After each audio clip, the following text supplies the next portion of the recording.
मेरा नाम नम्रता है। मैं 26 साल की हूँ। मैं एक नॉर्मल लेकिन खुशहाल परिवार में पली बड़ी। मेरी माँ दूसरों के घरों में काम करके परिवार की मदद करती थी और पिताजी रिक्शा चलाकर हमारी ज़रूरतें पूरी करने की कोशिश करते थे। मेरी एक छोटी बहन भी थी जो कक्षा 5 में पढ़ती थी। हम भले ही गरीब थे, लेकिन हमारे बीच प्रेम और अपनापन था जिसने हमें कभी खुद को गरीब महसूस नहीं होने दिया। मेरी सुंदरता की वजह से रिश्तेदारों की नज़रें बचपन से ही मुझ पर थीं और कई लोग अपने बेटों के लिए मेरा हाथ मांगने की इच्छा रखते थे। लेकिन मेरे पिताजी का सपना था कि मेरी शादी किसी ऐसे घर में हो जहां मुझे सम्मान और सुख सुविधाएं मिलें, जहां मैं एक रानी की तरह जीवन बिता सकूं।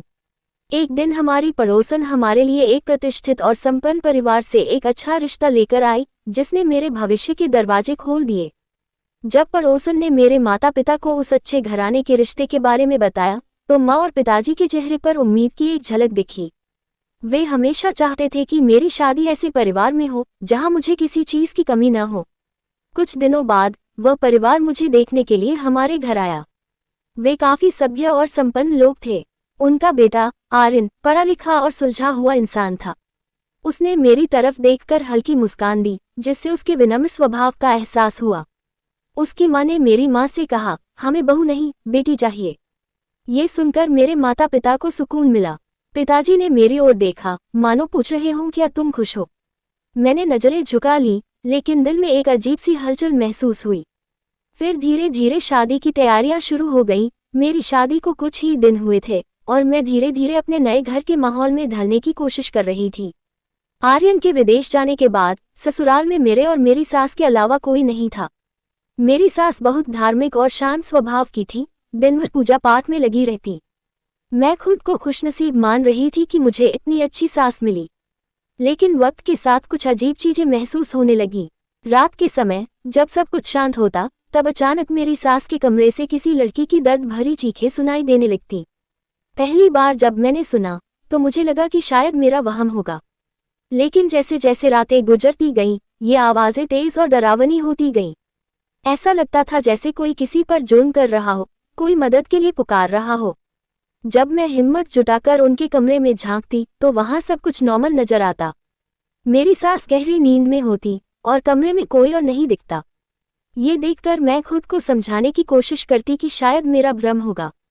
लेकिन एक रात जब चीखें इतनी तेज हो गई कि मेरे शरीर में सिरहन दौड़ गई, तब मुझे एहसास हुआ कि यह सिर्फ मेरा भ्रम नहीं था। इस घर में कुछ ऐसा था जिसे मैं समझ नहीं पा रही थी। उस रात चीखें इतनी डरावनी थी कि मेरे पूरे शरीर में झुर्रियां दौड़ गईं। मैं बिस्तर से उठी और धीरे धीरे सास के कमरे की ओर बढ़ने लगी। दरवाजे के पास पहुंचते ही मेरे कदम ठिठक गए। अंदर से एक अजीब सी सरसराहट और फुसफुसाहट की आवाजें भी आ रही थीं। मैंने हिम्मत जुटाकर दरवाजे को हल्का सा धक्का दिया। कमरे के अंदर का नजारा देखकर मेरी सांसें थम गईं। सास अकेली बैठी थी, लेकिन उनके चेहरे के हाव भाव बदले हुए थे। उनकी आंखें बंद थीं और होंठ बुदबुदा रहे थे, मानो वे किसी से बातें कर रही हों। मैंने जब कंबल हटाया तो बिस्तर पर खून था। तभी खून की कुछ बूंदें मेरे हाथ पर गिरी कांपते हुए। जब छत की तरफ मैंने देखा तो मेरी रूह फना होने लगी। छत पर तो वह लड़कियां। मैं रसोई में खाना बनाने में व्यस्त थी कि तभी मेरी सास घर में 3 छोटी छोटी लड़कियों के साथ अंदर आईं। उन्होंने मुझे देखकर मुस्कुराते हुए कहा, नम्रता, ये बच्चियां आज हमारे साथ खाना खाएंगी। इनके लिए कुछ अच्छा सा बना दो। मैंने हाँ में सिर हिलाया, लेकिन मन में सवाल उठा कि ये लड़कियां कौन हैं। पहले तो मैंने इन्हें कभी नहीं देखा था। वे करीब 9-10 साल की मासूम बच्चियां थीं। उनकी आंखों में अजीब सी उदासी थी। मैंने सास से पूछा, माँ, ये बच्चियां कौन हैं? सास ने उन तीनों को प्यार से अपने पास खींचते हुए कहा, ये बेचारी अनाथ हैं, न जाने कब से भूखी प्यासी घूम रही थी। मैं इन्हें अपने साथ ले आई ताकि ये भरपेट खाना खा सकें। मेरी सास की यह बात सुनकर मेरे दिल में उनके लिए इज्जत और भी बढ़ गई।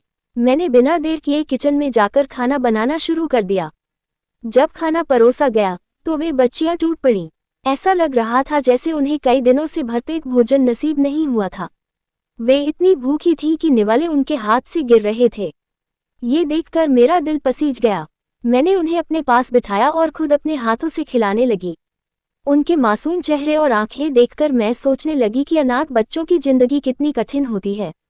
उस पल मेरे दिल में मेरी सास के लिए और भी इज्जत बढ़ गई। वे कितनी दयालु थीं, जो अनाथ बच्चों के लिए इतना सोचती थी। खाने के बाद मैंने सास से पूछा, माँ, इन बच्चियों का घर कहाँ है? क्या इन्हें लेने के लिए कोई आएगा?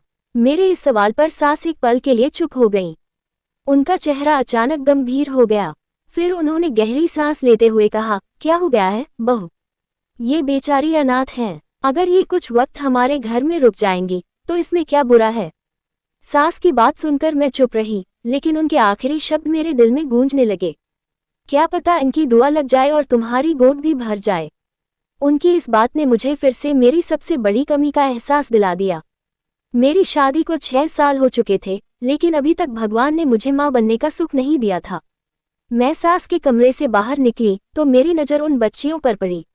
मासूमियत से भरी वे जाने जमीन पर ही लेटी हुई थी और गहरी नींद में थी। आज की गर्मी बहुत तेज थी। पूरा दिन सूरज की धूप से आंगन जलता रहा था। अभी थोड़ी ठंडी हवा चली थी, लेकिन आंगन का फर्श अब भी गर्म था। फिर भी वे बच्चियां इतनी थकी हुई थीं कि बिना किसी परवाह के सो रही थीं। उन्हें इस तरह जमीन पर सोता देख मेरा दिल पिघल गया। मैं तुरंत उनके पास गई और उन्हें अपने कमरे में ले जाने के लिए उठाने लगी ताकि वे आराम से बिस्तर पर सो सकें।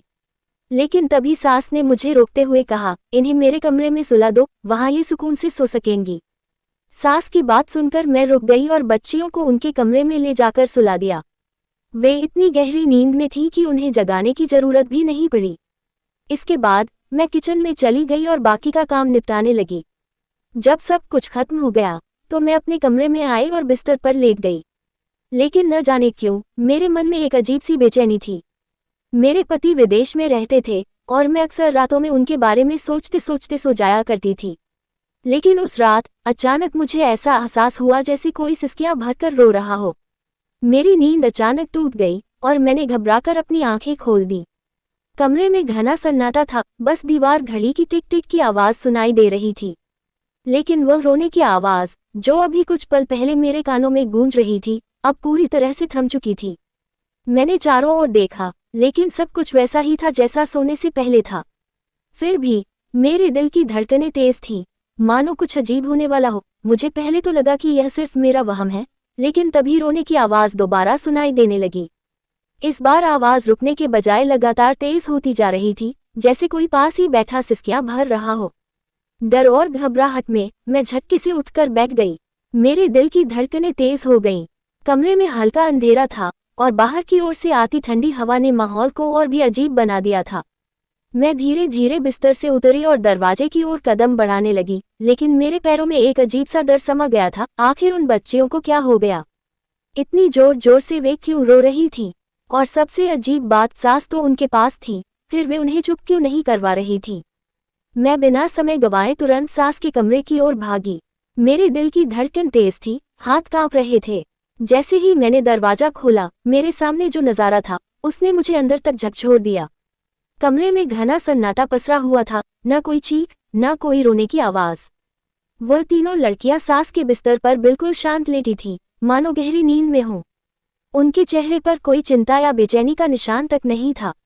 मैं दरवाजे पर ही खड़ी रह गई, मेरी आंखें उस नज़ारे को समझने की कोशिश कर रही थी। तो फिर वह जोर जोर से रोने की आवाज किसकी थी? कुछ ही पल पहले जो चीखें मेरे कानों में गूंज रही थी, अब ऐसा लग रहा था जैसे वे कभी थी ही नहीं। मेरी सास कमरे के एक कोने में बैठकर पूजा कर रही थी। जैसे ही उन्होंने मुझे दरवाजे पर खड़ा देखा, वे चौंक गई और तुरंत बोली, बहू, तुम ठीक तो हो? इस वक्त जाग रही हो? यहाँ क्या कर रही हो? उनके सवाल ने मुझे असमंजस में डाल दिया। मैं कुछ पल खामोश रही, फिर खुद को संभालते हुए झूठ मूठ मुस्कुराए और बोली, बस लड़कियों को देखने आई थी। सास ने मेरी ओर ध्यान नहीं दिया और पूजा में फिर से मग्न हो गई। मैं बिना कुछ कहे वापस अपने कमरे में लौट आई, लेकिन मेरे भीतर हलचल मची हुई थी। मैंने सोचा कि सुबह होते ही सास से इस बारे में बात करूंगी, लेकिन नींद मुझसे कोसों दूर थी। जितना मैं सोचने लगी, उतना ही यह राज और गहराता जा रहा था। सुबह होने ही वाली थी, चारों ओर हल्की रोशनी फैलने लगी थी, जब अचानक दरवाजे पर दस्तक की आवाज आई। इस अनचाही हलचल से मेरा दिल जोर से धड़कने लगा। इस वक्त कौन हो सकता है? ये सोचकर मेरे मन में फिर से अजीब सा डर समा गया। मैं हिम्मत जुटाकर दरवाजे की ओर बढ़ने लगी, लेकिन तभी सास ने मुझे रोक दिया। तुम यहीं रुको बहू, मैं देखती हूँ, कहकर वे खुद दरवाजा खोलने चली गईं। जैसे ही दरवाजा खुला, सामने एक फकीर खड़ा था। उसके कपड़े फटे पुराने थे, पैरों में चप्पल तक नहीं थी और चेहरा धूप में झुलसा हुआ लग रहा था, लेकिन उसकी आंखों में अजीब सी बेचैनी और भावुकता थी। सास को देखते ही वो फकीर एकदम हाथ जोड़कर रोने लगा और कांपती आवाज में बोला, आपका बहुत बहुत धन्यवाद। आपने मेरी बेटियों को पेट भर खाना खिलाया। ऊपर वाला आपको हमेशा खुश रखे। ऐसे ही हम गरीबों और बेसहारा लोगों की मदद करती रहिए। उसकी बात सुनकर मेरे शरीर में एक अजीब सी सिहरन दौड़ गई। मैंने झट से उन लड़कियों की ओर देखा, लेकिन मेरे मन में कई सवाल उठने लगे। अगर यह उनका पिता है तो फिर वे अनाथ कैसे हुई? सास ने उन लड़कियों को फकीर के साथ भेजने के लिए आगे बढ़ाया। मैं एक और खड़ी यह सब देख रही थी। कल रात तक ये लड़कियां अनाथ थीं, तो फिर अचानक सुबह इनका बाप कहाँ से आ गया? लेकिन जो चीज सबसे ज्यादा चौंकाने वाली थी वह थी उन बच्चियों की हालत। वे सिर से पांव तक एक काली चादर में लिपटी हुई थीं और उनके चेहरे पर दर्द की गहरी लकीरें थीं, जैसे वे पूरी रात किसी तकलीफ से गुजरी हों। उनकी चाल धीमी और थकी हुई थी, मानो शरीर में जान ही न बची हो। सास ने बिना मेरे ओर देखे कड़े स्वर में कहा, बहू तुम रसोई में जाओ और नाश्ते की तैयारी करो। उनका रूखा लहजा सुनकर मैं चुपचाप रसोई की ओर बढ़ गई, लेकिन मेरे मन में बेचैनी और सवालों का तूफान मच चुका था। हर रोज की तरह आज भी मैंने घर के सारे काम निपटाने के लिए कमर कस ली थी। सफाई के लिए जब मैं सास के कमरे की ओर बढ़ी तो उन्होंने अचानक मुझे रोक दिया। आज सफाई मैं खुद कर लूंगी बहू, तुम कोई और काम देख लो, उन्होंने बिना मेरी ओर देखे कहा। मैं चुपचाप पीछे हट गई और अपने बाकी के कामों में लग गई। दिन हमेशा की तरह काम में बीत गया, लेकिन मेरा मन न जाने क्यों बेचैन था। उन लड़कियों के चेहरे पर जो डर मैंने देखा था वह अब भी मेरे जहन में घूम रहा था, लेकिन मैं अपनी सास पर शक भी नहीं कर सकती थी। आखिर वे तो एक नेकदिल औरत थी जिन्होंने बचपन में ही मुझे पसंद कर लिया था और कहा था कि वे मुझे सहारा देंगी। उन्होंने हमेशा मुझे बेटी की तरह रखा, फिर भला उनके बारे में ऐसा सोचना भी कैसे सही हो सकता था। आज जब सास घर लौटी तो उनके साथ 2-3 और लड़कियां थीं। उनमें से एक की हालत देखकर मेरा दिल कांप गया। उसकी नाक से खून बह रहा था और चेहरे पर दर्द के गहरे निशान थे। सास ने मेरी ओर देखा और सहज स्वर में बोली, नम्रता, इस बेचारी को चोट लग गई है। अनाथ लड़की है, कोई देखभाल करने वाला नहीं, जरा इसकी मरहम पट्टी कर दो। मैं बिना कोई सवाल किए तुरंत मरहम पट्टी के लिए आगे बढ़ी। लड़की बेहद डरी हुई लग रही थी, मानो कुछ कहना चाहती हो। मैंने धीरे से उसके घावों पर दवा लगाई और उसे आराम करने के लिए बिस्तर पर लिटा दिया। सास ने फिर मुझे रसोई में जाने को कहा, बहू इन बच्चियों के लिए खाना बना दो। मैं चुपचाप किचन में चली गई और जल्दी से खाना तैयार करने लगी। जब मैंने उन लड़कियों को खाना परोसा तो उन्होंने भूख से कांपते हाथों से खाना उठाया और बिना कुछ बोले खाने लगी। उनके चेहरे पर अजीब सा डर था जो मेरे मन में और भी सवाल उठा रहा था। आखिर ये बच्चियां कौन थीं और सास इन्हें बार बार कहाँ से ला रही थी? वे लड़कियां अब भी चुपचाप बैठी थीं, जैसे उन्हें बोलने की इजाजत ही न हो। आज खाना कुछ ज्यादा ही बन गया था। न जाने क्यों मेरा भी उन लड़कियों के साथ बैठकर खाने का मन हुआ। मैंने अपनी थाली में खाना परोसा और जैसे ही पहला कौर लेने वाली थी तभी अचानक सासू माँ ने गुस्से से मेरी प्लेट झटक ली। उनकी आंखों में अजीब सा गुस्सा था। कड़े शब्दों में बोली, तुम्हें तमीज नहीं है बहू, ये खाना अनाथ लड़कियों के लिए बना है, तुम इसे नहीं खा सकती। उनकी बात सुनकर मैं शर्म से पानी पानी हो गई। बिना कोई जवाब दिए चुपचाप किचन की ओर बढ़ गई, लेकिन मन में कई सवाल उठने लगे। उनके खाने को लेकर सासू माँ इतनी सख्त क्यों थीं? जब मैं किचन से निकली तो देखा कि वे लड़कियां नींद से बेहाल थीं। उनकी आंखें बंद हो रही थीं और वे जैसे तैसे खुद को जगाए रखने की कोशिश कर रही थीं। मुझे उन पर दया आ गई, इसलिए मैं आगे बढ़ी और उन्हें सहारा देकर अपने कमरे में ले आई। मैंने उन्हें अपने बिस्तर पर आराम से लिटा दिया और प्यार से सिर पर हाथ फेरते हुए कहा, अब चैन से सो जाओ, तुम बहुत थकी हुई लग रही हो। तभी सास दरवाजे के पास खड़ी होकर बोली, देखना नम्रता, ऊपर वाला तुम्हें इस नेक काम का फल जरूर देगा।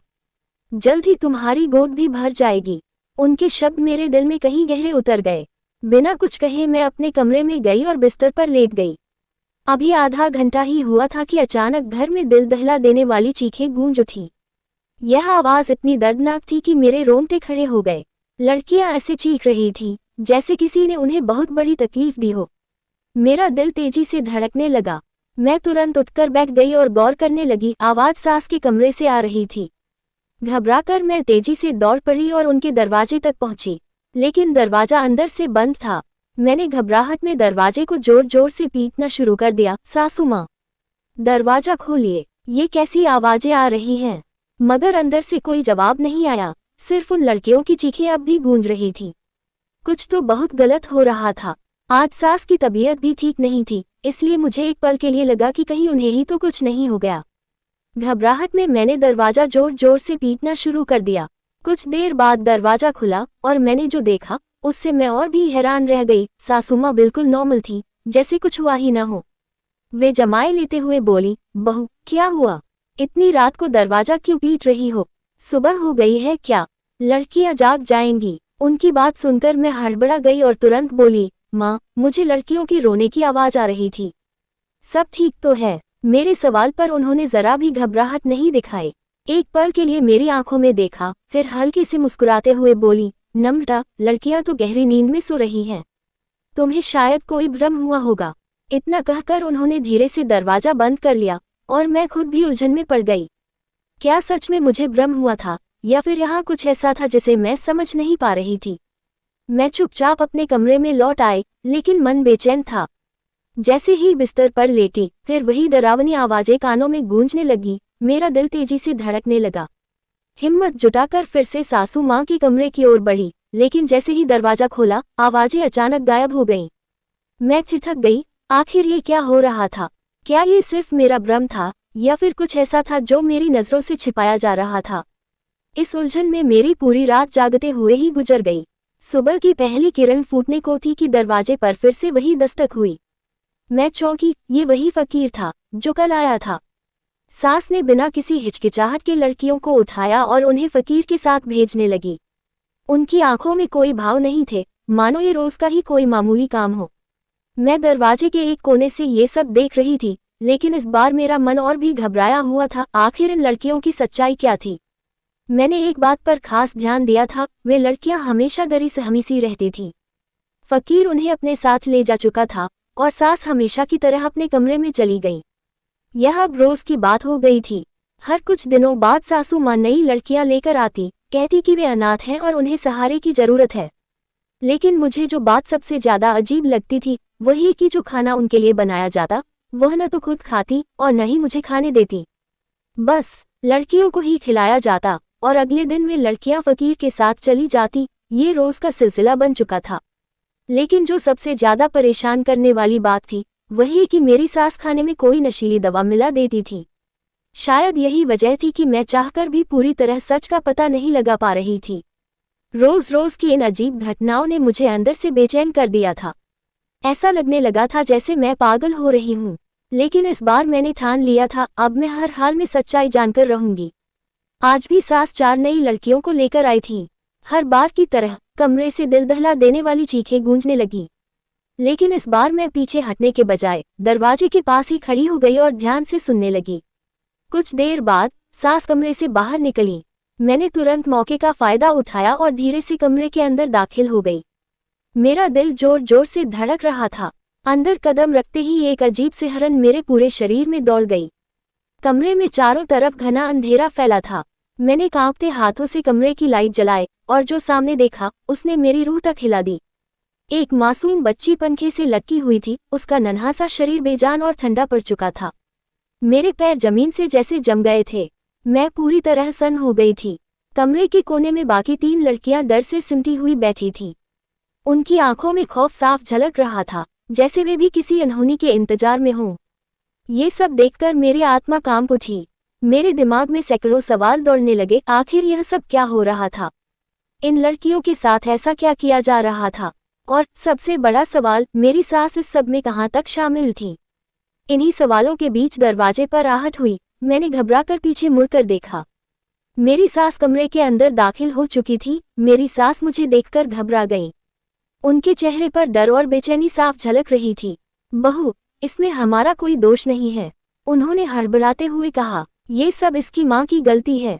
मैंने अविश्वास से उनकी ओर देखा। सास ने आगे कहा, ये बच्ची अपनी ही माँ से तंग आ चुकी थी। उसकी सौतेली माँ उसकी शादी एक बूढ़े आदमी से करने जा रही थी।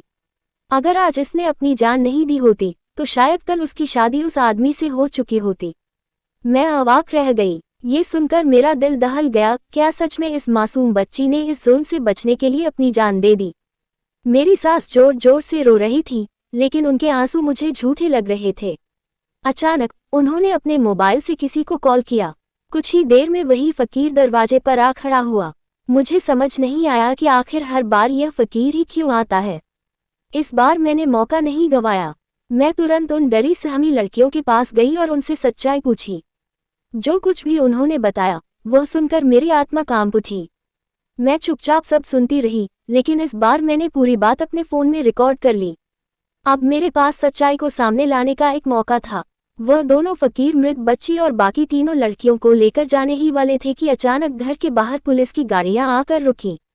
मेरा दिल जोर जोर से धड़कने लगा और सास का चेहरा फीका पड़ गया। वह घबराकर इधर उधर देखने लगी, जैसे भागने का कोई रास्ता तलाश रही हो। पुलिस ने तुरंत फकीरों और लड़कियों को अपनी गिरफ्त में ले लिया। सास ने भागने की कोशिश की, लेकिन पुलिसकर्मियों ने उन्हें भी दबोच लिया। अब सारा सच दुनिया के सामने आने वाला था। उसे देखकर यकीन नहीं हो रहा था कि यह वही औरत है जो हमेशा खुद को धार्मिक और नेकदिल बताती थी। पुलिस अफसर मेरे पास आए और गंभीर लहजे में बोले, तुम्हारी हिम्मत काबिले तारीफ है। तुमने एक बड़े अपराधी गैंग को बेनकाब कर दिया। फिर हल्की उदासी के साथ बोले, हमें इस बात का गर्व है कि तुमने ये सच सामने लाने की हिम्मत दिखाई, लेकिन दुख इस बात का है कि तुम्हें ऐसी औरत के घर की बहू बनना पड़ा। मैं अभी सदमे में थी, मानो मेरे पैरों तले जमीन खिसक गई हो। मेरी सास अभी भी मुझे घूरते हुए धमकियां दे रही थी, लेकिन अब उसकी आवाज में वह ठहराव नहीं था, बल्कि एक डर साफ झलक रहा था। मुझे यकीन नहीं हो रहा था कि जिस औरत को मैं अब तक दयालु और धार्मिक समझती थी, वह दरअसल एक खतरनाक गैंग से जुड़ी थी। जब भी सास बाजार जाती, वह हमेशा अपने साथ मासूम लड़कियों को बहला फुसलाकर या जबरदस्ती लाकर घर ले आती। उनके लिए बड़े प्यार से खाना बनवाती, लेकिन उस खाने में नींद की भारी दवा मिला देती ताकि वे बेहोश हो जाएं। मासूमियत से अनजान वे बच्चियां खाना खाकर सो जाती और फिर सास की असली हैवानियत सामने आती। वह उन बच्चियों को बेरहमी से मारती पीटती और उन्हें डराकर धमकाती कि कैसे उन्हें भीख मांगनी है, कैसे लोगों की सहानुभूति लेनी है। हर सुबह जो फकीर हमारे दरवाजे पर आता था, वह भी इसी घिनौने खेल का हिस्सा था। वह उन मासूम लड़कियों को अपने साथ ले जाता और फिर उनके हाथ पैर तोड़ देता, किसी की आंखें फोड़ देता तो किसी की टांग काट देता। ये सब इसलिए किया जाता ताकि वे अपंग और असहाय दिखें और लोगों की दया के सहारे ज्यादा भीख इकट्ठा कर सकें। यह एक ऐसा सच था जिसे जानकर मेरी रूह कांप गई थी। आज रात भी जब सास किसी से फोन पर बात कर रही थी, तो अनजाने में एक लड़की ने उनकी बातें सुन ली। उसने सब समझ लिया था, कैसे वह फकीर उन्हें सुबह ले जाकर बेरहमी से मारने पीटने वाला था। ये सब सुनकर वह बच्ची अंदर तक हिल गई। उसे इस क्रूरता से बचने का कोई और रास्ता नहीं दिखा।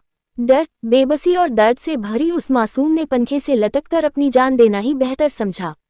मैं ये सब देख सुनकर सदमे में थी।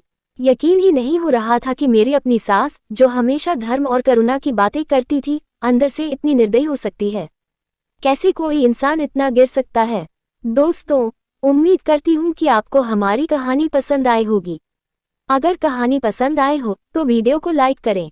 अगर आप चैनल पर नए हैं तो चैनल को सब्सक्राइब करें और नोटिफिकेशन बेल को जरूर दबाएं ताकि अगली अपडेट सबसे पहले आपको मिले।